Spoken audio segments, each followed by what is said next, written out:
YouTube Force Arena Commanders, welcome to a brand new Star Wars Force Arena video.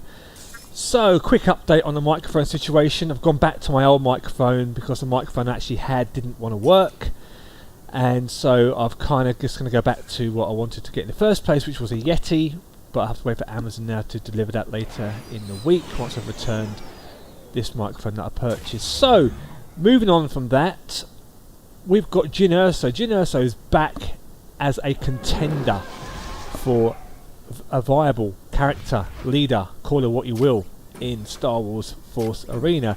Now, I don't know if you saw Trademarks video, link below.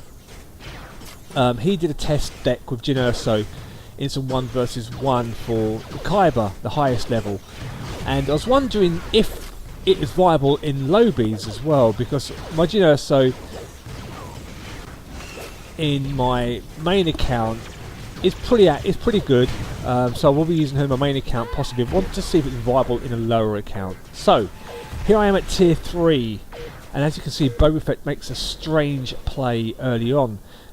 With Jyn, you have to get used to her movement and how she moves and her double jumping, all those kind of things. Once you've adapted, she is formidable, really is formidable, as you've seen here in these videos. So I had a couple of games I tried out, 1 vs 1, some training games as well. Some really bad players, partners weren't particularly good.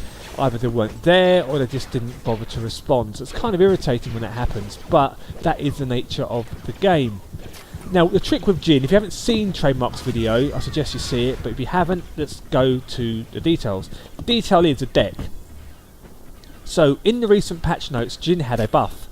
Her special ability now, which gives all range units 18% damage boost, no longer requires an activation, which means now that all her range characters now do more damage, which is awesome. Krennic, boom boom, never mind, I won't do jokes, promise. So that now makes her really strong, and her sniper shot especially is ideal for burning down leaders. So in 1 vs 1, you really want to still play a patient game. You do not want to rush in, but you want to wait for your opportunity to make your attack. We've talked so much on my videos about opportunity to make your move, and that is when the leader is dead, or if they rage quit like that one did there, or whatever it might well be. That's when you make your push. Now with Jyn, you need to have as many range characters as possible, which includes like the troopers, pathfinders, all those kind of things, even Gregorian Rebel. Now on my deck here I haven't got the Gregorian Rebel, but he would be superb. So I'm using a sniper I think in replacement, and a tank. Now in Trademarks video he doesn't use a tank, but I think for lowbies it's essential because it gives you some cover to make a push on the turret as well, and also for other dangerous plays. So I've got a turret in there as well. Reason for that is because of ATST walkers, and also because it's a good counter against most things in the game at the moment. So with Jyn, I've got Malaz Warriors there, I've got the Pathfinders in there. Malaz Warriors can come out once you've got cars up to scratch. I've only got them really as a counter again for ATST walkers, and because they haven't got Gregorian Rebels. So the idea is that you make a push in the right lane. If you've got your Adrenaline Rush, which I haven't got yet, you would drop it as you approach the turret, and then your units and you beat the hell out of it. It's that simple, and you destroy it relatively quickly. So you don't want to get too caught up in the push. If the push doesn't go right, you still want to just hang back, defend a little bit, absorb a bit of pressure, and then once the enemy leader dies, you then make a push. So Jyn's sniper ability is ideal for doing that, popping down leaders when they least expect it. That's for 1 vs 1 and 2 vs 2. So here's Boba Fett now. Snipe Boba Fett, takes down his health by a considerable amount. He does a runner. I'm under immense pressure on this right side here now. Cassian's just dying over and over again, and I'm really not happy because I don't know what the hell he's doing. So there's no way I can absorb all this with no health. Take down a rocket trooper, but I do die, which will be too late. So this game isn't going to be a good example of how you play this deck, because all I'm doing right now is just defending and playing with somebody who is really poor. But I see a chance now to make a push. I want to take down this Blade Warrior, and I'm now going to just attack that turret. Tank's been locked onto. You do not want to get Jyn into shooting range like I just did there by mistake, so you want to click ahead of the turret That way then Jyn will run up to it, and once she's next to it, you then lock onto it with a melee attack. But it was enough to take down the turret anyway, but the game is going to be lost for the reasons you'll see once the game ends.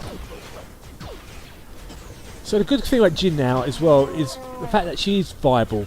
Now if you haven't got, for example, Gregorian Rebel, you can use a sniper or you can use a Grenader. I've got Grenader in my deck as well because they are still really viable to take out heavy gunners, for example, or rocket troops or whatever it might well be. It forms a good line of defence to protect things, because I'll just throw that grenade and it is ranged, so that gets more damage as well, which is critical when you're playing these kind of games. You really want to deal as much damage as you possibly can to your opponent. So this game is going to be lost as Cassian dies again. Familiar.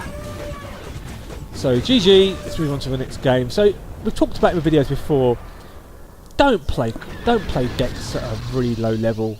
It doesn't serve a purpose. And as you see with Cassian's deck here, it's infuriating. Look at it, 1s and a 2. It's like, really? How on earth did you get up, this far with only just that deck? Now you're going to find players who probably only play Empire and they're doing Rebel missions, and they just get on my nerves if you don't bother to level the cards up.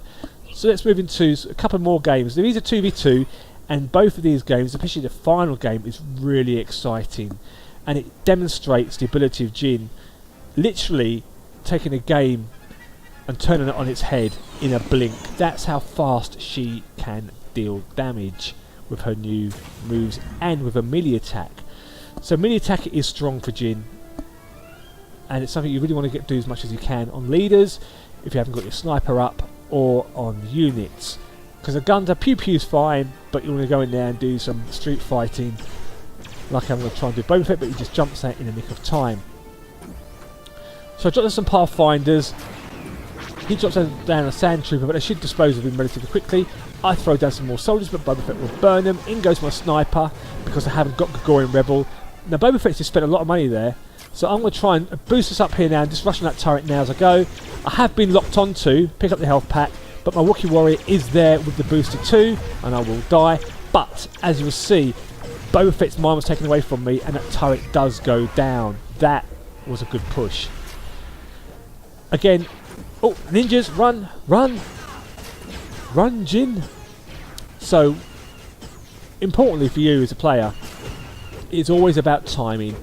Timing the move, the attack, the counter push to the absolute T is what this game is all about. Because if you rush in and just drop troopers aimlessly, you'll end up being cannon fodder and dying. And again, sniper down. So I've got a boost on going in because I want to make a push on that turret whilst I can with my light tank. So I want to dispose of that Imperial light tank as quick as I possibly could, so I haven't got much health. Notice I'm clicking ahead just so I can get to the turret, and I will batter down on this turret here, but it will kill me. Stormtroopers in there, my light tank doing damage on that turret as you can see still, and doing all the work, and it does get destroyed. So it's all about timing, it's all about making the right opportunity for yourself, as they've got ATST walks at level 1, not much to worry about. They're really Rebel Troopers, a good counter for ATSTs, and obviously Pathfinders. If you haven't got either of those, Malaz Warriors are superb too, but bearing in mind they're relatively weak, and I see those assassins and they're not going to jump on me this time. Boom, take that. So Luke drops down a mortar and a turret, which obviously counters the ATST walks too, but it won't do as much damage. We're now making for a push, bumped into that. Notice how that ATST walk locked onto that turret there. Throw down Rebel Troopers, going to push that middle now. They've got no defences at all. Big boost up, run Jyn. There we go, beating down on that shield generator now. Get knocked back by a TIE fighter, but it won't be enough to hold me back as we go for the 4-0 clean sweep GG win. That's how you do it, boys and girls. So in answer to the question, is it viable in low level? The answer is yes. Now, do you need the adrenaline rush to make it work? You don't. It obviously increases your damage and attack speed, so you'll burn things down quicker. And as you can see in some plays earlier, I've not used it because it's not been available. So it does work, and you can still do what you need to do without having the adrenaline rush. So if you're lower level and you've got Jyn Erso, again, you can do that. But obviously, always play your strongest deck.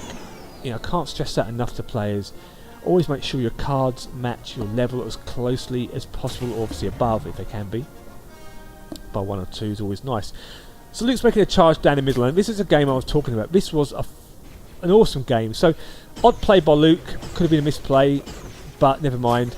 He comes rushing back. ATS walking down the left side, and this is going to take a bit of work. Level 2. Nothing too much to worry about still, but it is still a threat as Boba Fett comes in to do some flame damage on me, getting my hair singed. But Boba Fett is going to try and do a runner. Not too worried right now. Pick up the health pack, keeping an eye on the map. In comes Slave 1, which was really expensive just to take out 2 Pathfinders. That was expensive play by him. So I've got a chance now with my Wookiee Warrior. I'm tapping ahead. Adrenaline rush. Here we go. Look how far ahead I'm tapped there, so I can go up to the turret, and it's level 9. So I really am beaten down, but those heavy gunners will melt me, as you can see there. But that was a good push. Done a lot of damage as we lose our right turret, because Luke is blinkered, and then I don't know what he's doing, to be honest with you. He's not playing the game. He's just charge. Look at me, I'm Luke. Off he goes with his flamethrowers. Oh, my word. So by now, I really thought we were going to lose this game, because I've got a partner who is clueless and under a lot of pressure. However, I'm managing to deal with the pressure just about, which is pretty cool. So I'm thinking it's not over yet. There's still a chance for rebellion. There's hope, and rebellions are built on hope. Even when you've got a Boba Fett who does a really bad misplay there. So these kind of things are signs that you think, you know what, we could do this. So drop a light tank top left corner. We have to make a push. We're going to go into double energy now is what I'm thinking. The tank locks onto an 80 ST Walker, is what I didn't want. I'll drop a turret just in time, so the 80 ST Walker focuses that turret instead. In go my Pathfinders to finish off that Walker. And now I see an opportunity. I'll buff up these troopers there, which was a bit of a misplay by me. And they do die. But now this is where we make our move. In comes a light tank, so I'll drop it down a Wookiee Warrior just to take care of it. And unfortunately, in 2v2, if you've got a partner who is just crazy like this, you can either just sit in the corner and leave the game, which is what I do sometimes, or try and make up a fight. But we've got 38 seconds to go, 1-0 down, we're in double energy.